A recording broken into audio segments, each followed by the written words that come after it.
Okay, so good afternoon and welcome back to my channel. So what we are about to do now is get into episode 7 of this insane Jeffrey Dahmer case. Okay, so before I was just doing, my videos just discussing the Netflix series of Jeffrey Dahmer. And then I discovered that Tubi also has a series of Jeffrey Dahmer. And I don't know. I was going to infuse the two, from here on out because I am like closer to the end. But I decided to actually just stick with the Netflix series because it was more factual, it was more accurate, and I don't know. You guys can go watch the Tubi series. It just seemed kind of fake to me. I didn't enjoy it at all. So let's get into episode 7 of the Netflix series. Okay, so in episode 7, we go straight into a man running from Dahmer's apartment. And if you pay attention to details, or you really don't have to pay attention to details, but instantly you should realize that the man that's running from Dahmer's apartment is the man from the beginning. So we went back to, it gets really, really hard to explain. We went back to the beginning, which is actually the end. Okay, so this is the same man from the very beginning, but it's just in real time.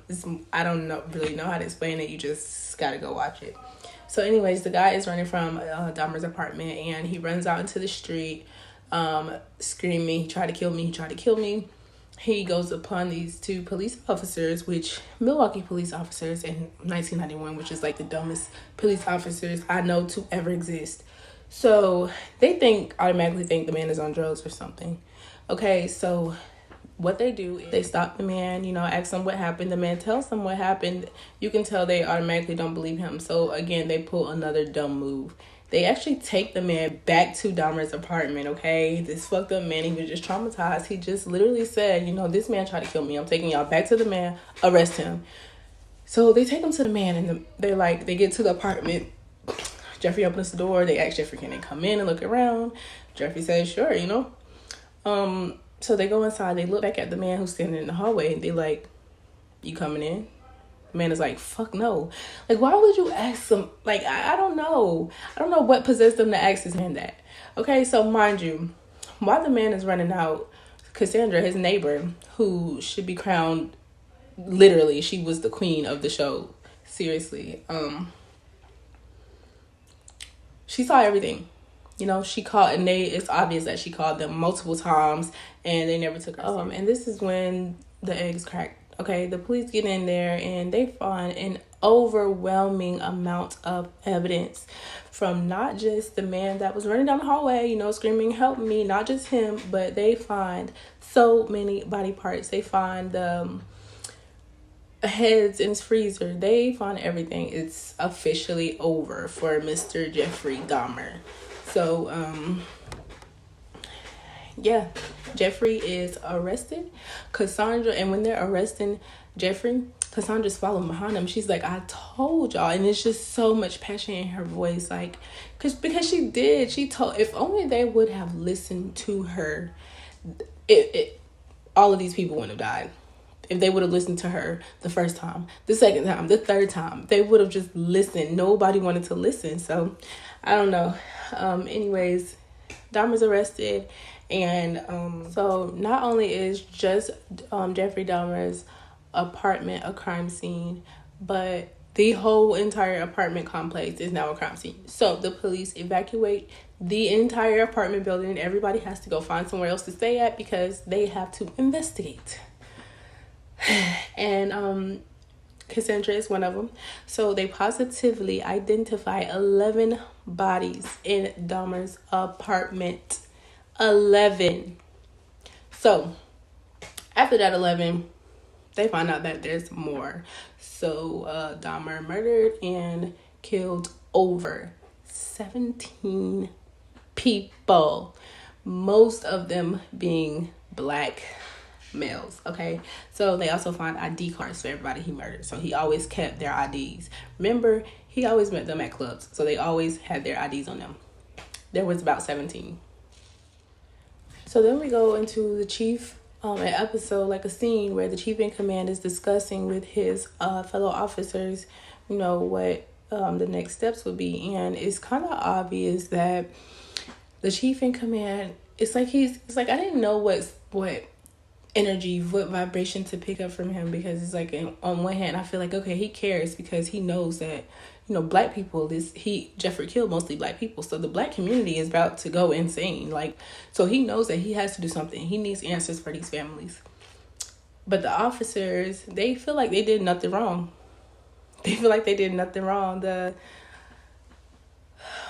I think Jeffrey only killed, I don't want to say a number because I'm not completely sure at the time of, right now, but most of his victims were colored people, not just black people, but colored people. So the colored community is an outrage. Everybody wants answers. Okay, so then we go into, so now it's time for the officers to,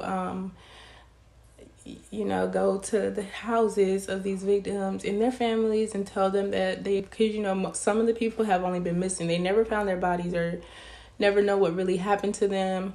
So they go to all the family members and, break the terrible news that there's this one man who targeted gay men, and, your son just so happened to be one of them, and he was murdered by Dahmer and possibly eaten by Dahmer. So it's heartbreaking, especially all of them are heartbreaking, don't get me wrong, but when they go to Tony's mom and tell her, it was terrible. It really was bad. If only they would have listened to Cassandra, like, oh God, if they would have just listened. Okay, so then something kind of, terrible happens. Cassandra's job kind of jumps down her throat for her going publicly about everything Dahmer did. They're like jumping down her throat and telling her like she is a representation of their company as well. The Jeffrey Dahmer situation is worldwide. Everybody knows about it. Everybody's ranting about it. The black community is mad. And this is how I know how mad the black community was. Freaking Jesse Jackson gets involved, okay? Jesse Jackson. Everybody knows he is an activist. Okay, black community civil rights leader. Like, he stands up for black people, and that's what he did. He hears about this case. He sees that most of these men were black. He sees that Jeffrey did go and move into a predominantly black neighborhood. So he links up with Cassandra, which is a woman who tried to get the police to Jeffrey Dahmer's apartment multiple times, and they ignored her.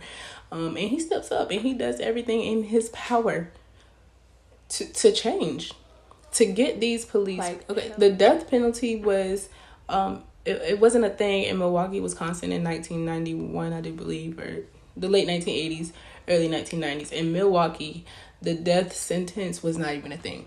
So he didn't even care. Jesse Jackson didn't even care about that. He wanted these police officers to be held accountable for what they did. And I completely 1000% agree.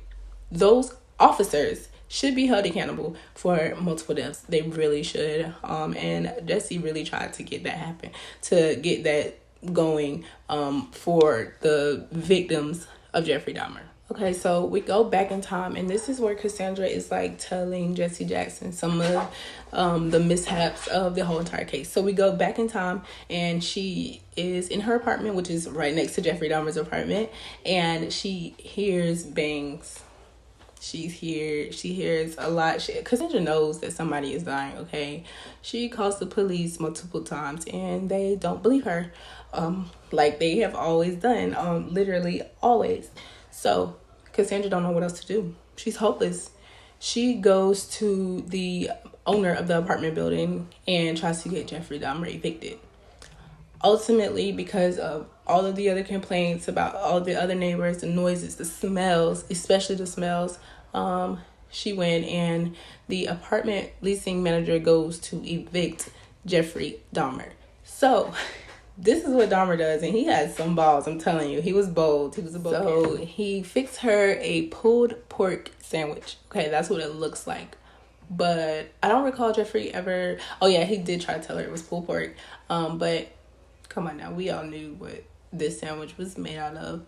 I'm pretty sure it was human meat. So he fixes her that, and he goes to her apartment, and he asks her, can he come in so he can talk, because he just want her to take back the complaint, and she's like, hell no. So I'm like, Cassandra, please don't let this man in your apartment. Like, oh my God, he never killed a female, but I think you're about to be the first one. I'm like, no, but she is not scared. She's not even intimidated. Well, she is. And you can tell, like, when he finally leaves her apartment, you can kind of tell that she was, you know, kind of like definitely afraid, but she did a good job of covering it up. So anyways, she allows him to come in. They sit down. He give her the sandwich. He tries to get her to take back the complaint, but she's not having it. She refused.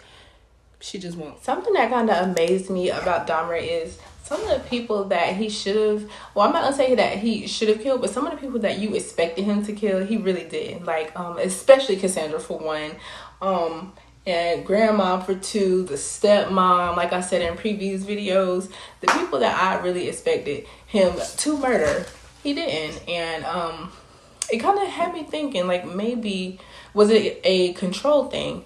His grandmother, his stepmother, Cassandra, they weren't scared of him. They showed it. And I think that is ultimately what kept them alive. I don't know. It could be other reasons. But yeah. Okay, so we're inside the apartment. Jeff is sitting down. Cassandra is standing up because you won't catch her sleeping. So anyway, he offers her the sandwich. She's like, no. Jeffrey's like, why? You a vegetarian or something? Like, just, he's always saying some off the wall stupid shit, you know? So Cassandra's like, no, I'm just not about to eat a sandwich that came from my neighbor's apartment, whose apartment smells like a dead raccoon's ass. So that part was like funny. It was kind of trippy, but she wasn't lying. Obviously, it was stink over there. Would you eat anything from somebody's house who smelled like that? I wouldn't either. So bravo, Cassandra. Anyways, you can tell that Jeffrey is trying to scare her. He's using these tactics where, you know, he's staring at her in her eyes. He's trying to force this sandwich on her. The door is cracked. It's not closed completely. They're alone in this apartment. He is trying to intimidate her, but it's not cracking. Okay, so they're talking, and Jeff is like, you remind me of my grandmother and my mother. Again, that goes back to show that they weren't scared of him. She wasn't scared of him. That's probably why she reminded him of, you know, those people. So anyway, Jeff is like, take back the complaint. Cassandra is like, no. So then he's like, eat the sandwich. Cassandra's like, I don't want your damn sandwich. Jeffrey's like, eat the sandwich. So it's like he's trying to force her to eat the sandwich. So then she asks him, you know, like, what are you doing in there? What is it that you got going on? And of course he says it's nothing. She's like, the noise is blah, blah, blah. So she offers him an ultimatum. She says, if you tell me what's going on in that apartment and where these bodies are, I'll take the complaint back. Cassandra is relentless. She is not giving up. Sis is not letting up. She's terrified, but it's like she knows that Jeffrey's not going to touch her. So anyways, he offered her the sandwich again, and they go back and forth through this little crazy phase where Jeff is like seriously trying to scare her. So he's like, eat the sandwich. She's like, no, eat the sandwich. No. Now get out of my apartment. So she's kicking him out. He's trying to get her to eat the sandwich. Jeff realizes that the door is open, so even if he wanted to kill her, he couldn't without getting caught. So he gets up and he leaves. And when he leaves, Cassandra breathes and tears are coming out of her eyes, and it's like, oh my God. It's like she thought she was about to die, but then she also knew that she wasn't about to die, but she was like scared to death. She thought, I don't know. You could just tell how relieved she was when. So literally the next night, we go back into Cassandra in her apartment, and she's hearing these same noises, and she's smelling these same smells through her vent from Dahmer's apartment. She's seeing everything. Once again, she calls the law.